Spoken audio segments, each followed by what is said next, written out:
Isu kembali tampil di halaman pertama dalam berita. Selain itu ia mendapat undangan VIP dari pameran seni milik Yongjae. Namun setibanya di sana justru menemukan mayat si seniman yang telah tewas.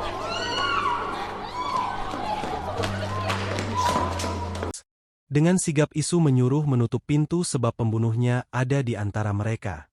Insiden itu pun segera disampaikan kepada Gang Yun. Namun setelah diperiksa kematian seniman Yong sudah lebih dari 10 jam yang lalu, itu bisa dilihat dari bintik ungu dan sudah mulai kaku. Tapi Isu tidak mengetahui apapun tentang hal tersebut. Akhirnya seluruh pengunjung diperbolehkan pergi setelah menyerahkan nomor ponsel mereka.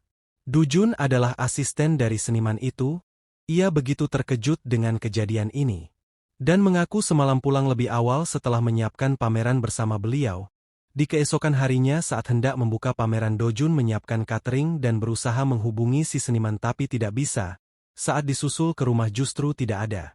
Ketika dalam perjalanan kembali ke galeri malah mengalami kecelakaan mobil. Sehingga baru bisa kembali ke galeri pukul 10. Gang Yun berkali-kali menanyakan sesuatu dengan tegas. Namun Isu justru memberikan perhatian sebab merasa harus ada polisi baik dan jahat layaknya seperti di film. Bully adalah direktur galeri tersebut. Ia merasa mungkin banyak sekali yang membenci seniman Yong sebab sifatnya temperamen. Kesaksian itu berbeda dengan cerita Dojun sebelumnya yang mengatakan jika seniman Yong sangat baik dan tidak punya musuh. Bully juga menceritakan kejadian beberapa hari lalu. Jika ada seseorang menerobos ke tempat seniman Yong dan merusak lukisan dengan cat merah. Anehnya pelaku dibiarkan pergi padahal itu adalah lukisan utamanya. Dan anehnya lagi jasad seniman Yong telah dilumuri dengan cat berwarna merah. Seakan kematian ini berhubungan dengan wanita perusak lukisan tersebut. Kebetulan saat ini CCTV galeri sedang diganti, maka tidak ada petunjuk apapun yang bisa didapat dari galeri tersebut. Kematian seniman Yong juga disampaikan kepada istrinya. Anehnya kabar itu tidak membuatnya terkejut, malah merasa senang sebab tidak perlu bercerai. Si istri mengaku jika semalam pergi bersama kekasihnya sampai pukul 2 pagi, Isu mulai menyimpulkan jika kasus ini akan menjadi sulit. Sebab ada 4 tersangka yaitu si asisten, manajer galeri yang mengharapkan kesuksesan atas insiden ini, sang istri dan juga wanita penyiram cat merah. Di balik semua itu Isu memutuskan untuk melakukan pindahan ke rumah lamanya, agar tidak berhubungan dengan grup Hansu lagi. Yang mana rumah itu dulunya ia tinggali bersama ibunya saat masih kecil. Sebelum akhirnya sang ibu meninggal dalam sebuah kecelakaan. Dan Isu akhirnya diajak ayahnya yaitu Pak Myong untuk tinggal bersamanya. Tiba-tiba ada seorang ibu-ibu datang berkunjung. Dia adalah Bu Misu sekaligus kepala desa di sana. Yap, betul sekali, dia adalah ibu Gang Yun yang mana rumah lama Isu berhadapan dengan rumah Gang Yun. Keesokan harinya Gang Yun maupun Isu begitu terkejut saat saling bertemu. Karena mobil tua Gang Yun mogok sehingga ISO menawarkan tumpangan. Mereka pergi menemui Dojun untuk melihat langsung lukisan yang sudah disiram cat merah. Dari sebuah rekaman seorang wanita memakai sal datang menyiram lukisan dengan histeris. Kebetulan Dojun mengenali wanita tersebut, dia adalah Bu Gyong. Kabar pembunuhan seniman Yong membuatnya percaya jika itu adalah hukuman dari Tuhan. Sebab putrinya juga telah menjadi korban. Dahulu putrinya adalah anggota seni dari salah satu akademik. Awalnya seniman Yong hanya seorang penasehat. Alih-alih membantu ia justru menjiplak karya tersebut. Bu Gyong dan putrinya berkali-kali melaporkan kejadian tersebut namun tidak ada yang percaya. Hingga akhirnya seniman Yong menjanjikan bersekolah di luar negeri dengan syarat menutupi kasus ini. Tapi suatu ketika datanglah surat teguran atas plagiarisme. Sederhananya seniman Yong mengakui hak cipta atas karyanya dan memberikan surat teguran untuk putri Bu Gyong sebagai peniru. Hal tersebut membuat putrinya depresi dan akhirnya bunuh diri. Lalu suatu hari Bu Gyong menemukan berita ketenaran seniman Yong. Membuatnya naik darah dan hilang kendali lalu menyiram lukisannya menggunakan cat merah. Sementara itu kematian si seniman, Bu Gyong sedang bekerja di pemandian hingga jam 12 malam. Kini hasil otopsi seniman Yong juga telah keluar. Ditemukan 2 tusukan di punggung dengan luka kecil dan tusukan dalam di bagian dada yang membuatnya meninggal. Di balik itu kematian seniman Yong juga akan memberikan asuransi jiwa sebesar 2 miliar won untuk keluarganya yang ditinggal. Jika pelakunya memanglah Bu Gyong maka motifnya adalah balas dendam. Namun jika pelakunya adalah sang istri secara otomatis karena uang asuransi jiwa yang besar. Di hari kematian seniman Yong terlihat seorang wanita memakai syal masuk ke galeri. Kebetulan syal itu sama persis seperti milik Bugyong. Untuk itu mereka mulai menyelidiki apakah Bugyong memang bekerja di pemandian saat malam kematian seniman Yong. Atau justru pelakunya adalah sang istri sendiri. Setelah diperiksa melalui CCTV ternyata memang benar Bugyong berada di pemandian untuk bekerja. Namun anehnya mereka menemukan CCTV dari depan galeri yang memperlihatkan seorang wanita menggunakan syal yang sama seperti milik Bugyong yang datang tepat di malam kematian seniman Yong. Sementara itu isu yang tidak kebagian tugas justru menemui Do Jun untuk membeli lukisan yang tersiram cat.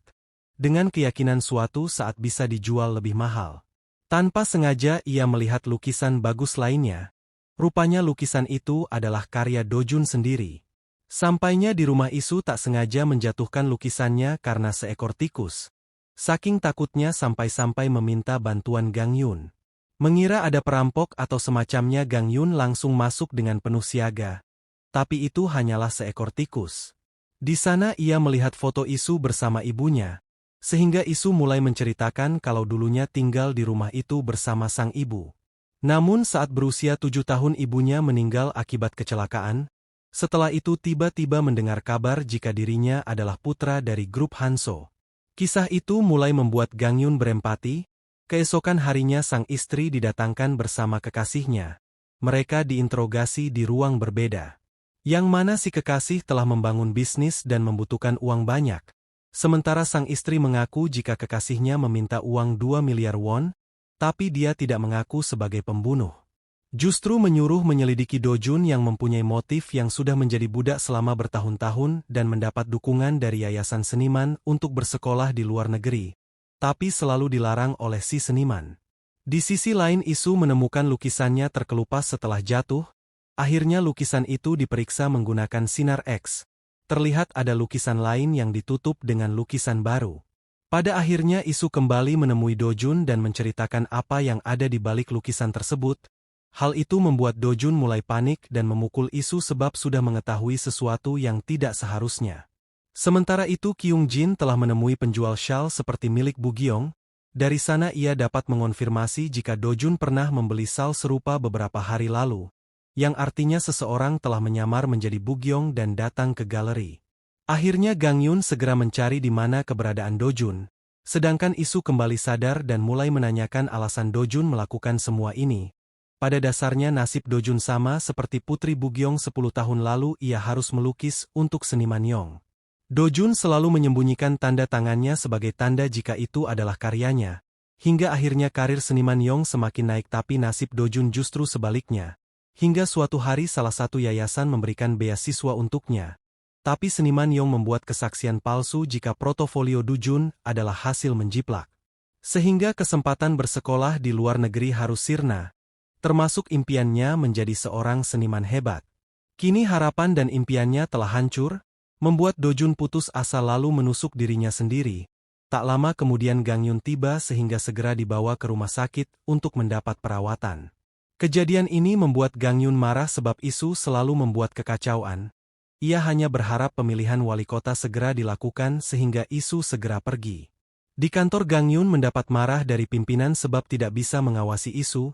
Pimpinan divisi yaitu Changgun juga sangat membencinya. Sebab tidak bisa menyembunyikan dari mana asalnya, yang mana ayah Gang Yun dulunya juga seorang detektif namun harus dipecat setelah terlibat kasus suap. Tapi Gang Yun yakin jika ayahnya tidak pernah melakukan hal tersebut, melainkan telah dijebak. Di rumah sakit Do Jun diminta menceritakan kejadian sebenarnya. Di malam sebelum pameran diadakan dia telah menikam seniman Yong dari belakang, lalu segera pergi karena sangat ketakutan. Keesokan harinya Do Jun berniat meminta maaf tapi justru menemukannya sudah tergeletak dengan cat merah. Sementara itu pembelan sal di toko online sebenarnya Do Jun hanya ditugaskan si istri seniman untuk mengambilnya. Akhirnya Gang Jun dan Jun Jun yakin jika pelaku sebenarnya adalah si istri, yang sudah merencanakan semua ini dengan menyamar menjadi Bugyong, untuk mengeksekusi suaminya sendiri. Tapi kondisi saat itu seniman Yong sudah terluka, sehingga hanya perlu finishing saja. Meski semua sudah jelas tapi mereka tidak mempunyai bukti untuk menangkap si istri. Di sisi lain Isu menyuap Kuang Jin untuk memberitahu kesalahannya kemarin. Kesalahan Isu adalah tidak melaporkan kepada Gang Yun yang merupakan pimpinan tim. Pelaku yang terluka bisa saja membuat Gang Yun dihukum, meski Gang Yun berhasil menjadi inspektur termuda tapi dia dibenci para atasan. Sebab ayahnya yang dianggap sudah melakukan korupsi. Meski begitu Gang Yun bisa menahan semua tekanan dan berhasil menjadi pimpinan tim paling muda. Setelah mengetahui pelaku sebenarnya adalah sang istri, Isu segera memindahkan Do Jun ke ruang Naratama sebagai bentuk kompensasi, bahkan akan dibiayai sekolah di luar negeri. Ia bisa menggapai impiannya sebab tidak melakukan pembunuhan. Akhirnya Do Jun mulai memberikan petunjuk untuk menangkap si istri. Selama ini seniman Yong selalu membawa kunci berangkas, tapi di TKP tidak ditemukan kunci tersebut. Sebab sang istri telah mengambilnya, fakta itu pun disampaikan kepada Gang Yun, bahwa mereka bisa menangkap si istri dengan hilangnya kunci tersebut. Akhirnya Gang Yun memberitahu si istri jika Do Jun adalah pelaku pembunuhan seniman Yong, dan meninggal setelah menusuk dirinya sendiri. Kabar tersebut membuat si istri merasa sudah aman tidak ada lagi saksi, sehingga mengajak kekasihnya pergi ke bank untuk membuka berangkas milik seniman Yong, tapi Isu yang mempunyai kekuasaan mampu menyamar menjadi pelayan bank. Dan kunci berangkas yang asli diberikan kepada Gang Yun untuk mendapat sidik jari bekas darah. Dengan begitu si istri telah terbukti sebagai pelaku. Dan ditangkap bersama kekasihnya pula. Isu juga menyarankan pemilik galeri untuk mengenang kepergian Putri Bugyong sebagai seniman asli. Tentu itu membuat galerinya menjadi ramai dan Bugyong juga merasa senang.